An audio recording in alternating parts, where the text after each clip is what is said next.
মাগরিবের নামাজের পরে হাসবুনাল্লাহু নি'মাল ওয়াকিল এই দোয়াটা যদি 33 বার করে পাঠ করতে পারে, আল্লাহ পাক নগদে তাকে 4টা পুরস্কার দান করে দেয়। যেরকম সুবহানাল্লাহ।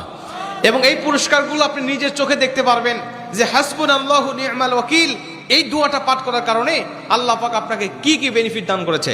1 নম্বরে আল্লাহ পাক আপনার দুশ্চিন্তা, আপনার টেনশন আল্লাহ পাক দূর করে দিবে। আপনি যত বড় দুশ্চিন্তায় থাকেন না কেন, আপনার টেনশন আপনাকে একদম শেষ করে দিচ্ছে। আপনি যদি হাসবুনাল্লাহু নি'মাল ওয়াকিল মানে আল্লাহ আমার জন্য যথেষ্ট, আল্লাহ আমার জন্য অভিভাবক হিসেবে যথেষ্ট, আপনি যদি দোয়া করতে পারেন, আল্লাহ পাক বলেন যে আমি আল্লাহ পাক তার টেনশন, তার দুশ্চিন্তা একেবারে দূর করে দেই। এটা হলো প্রথম নম্বর বেনিফিট।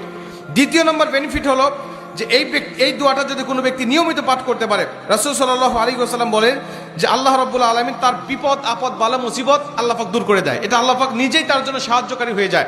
বিপদ আপদ বালা মুসিবত তার সামনে আর কিচ্ছু রাখে না। আপনি যত হাসবুনাল্লাহু নি'মাল ওয়াকিল পাঠ করবেন, তত আল্লাহ পাক আপনার সামনে থেকে বিপদ বালা মুসিবত দূর করে দিবে। এটা হলো 2 নম্বর।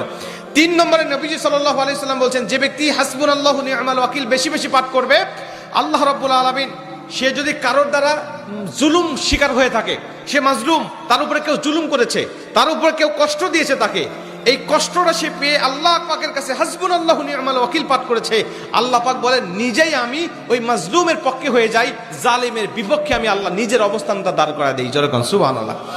ভাই, আল্লাহ যদি আপনার পক্ষে দাঁড়ায় যায়, আপনার আর কিছু লাগে? আল্লাহ যদি আপনার জন্য সাহায্যকারী হয়ে যায়, আর কিছু লাগে? আপনাকে কোন জালিম আপনার উপর জুলুম করছে, আপনি হয়তো বা সেই জালিমের কাছে আপনি কিচ্ছু না, একেবারে তুচ্ছ, কিন্তু আল্লাহ তো তার থেকে অনেক বেশি শক্তিশালী। আল্লাহ পাক বলে যে আমি তখন ওই মাজলুমের পক্ষে দাঁড়া যাই, ওই জালিমের বিপক্ষে দাঁড়া যাই, আমি আল্লাহ আমার নিজের মতো করে আমি তখন বিচারটা শুরু করে দেই। যেরকম সুবহানাল্লাহ। এজন্য যদি কেউ আপনার উপর জুলুম করে, আপনি হতাশা হবেন না, আপনি কষ্ট পাবেন না, আপনি আসমানের দিকে মুখটা উঁচা করে বলবেন হাসবুনাল্লাহু নি'মাল ওয়াকিল নি'মাল মাওলা ওয়া নি'মান নাসির। আপনি এই দোয়াটুকু শুধু পাঠ করবেন, দেখবেন যে আল্লাহ পাক আপনার সব হতাশা, সব দুশ্চিন্তা, সব টেনশন আল্লাহ পাক মুহূর্তের মধ্যেই আল্লাহ পাক আপনার দূর করে দিয়েছে। যেরকম সুবহানাল্লাহ। এবং 4 নম্বরে রাসূল সাল্লাল্লাহু আলাইহি ওয়াসাল্লাম বলছেন যে তাকে আল্লাহ পাক দুনিয়া এবং আখিরাতের কল্যাণগুলো আল্লাহ পাক তাকে দান করে দেয়। দুনিয়াতে যত কল্যাণ, যত খারাপই আছে এগুলো দূর করে দেয়, কল্যাণগুলো আল্লাহ পাক দান করে দেয়। আবার আখিরাতের যত কল্যাণ লাগবে আপনার সব কল্যাণগুলো আল্লাহ পাক আপনাকে দান করে দিবে।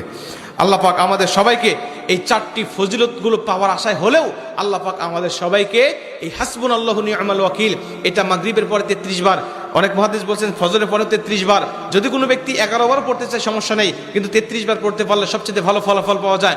আপনারা অধিকাংশ 33-এর অধিক পড়লেও কোনো সমস্যা নেই। এক কথায় যে ব্যক্তি হাসবুনাল্লাহু নি'মাল ওয়াকিল বেশি বেশি পাঠ করবে, আল্লাহ পাক তাকে এই ফজিলতগুলো দান করবে। যেরকম সুবহানাল্লাহ। যতগুলো আমলের কথা বলা হয়েছে, আল্লাহ পাক আমাকে সহ সবাইকে আমল করার তৌফিক দান করুক। জোরে বলেন আমিন।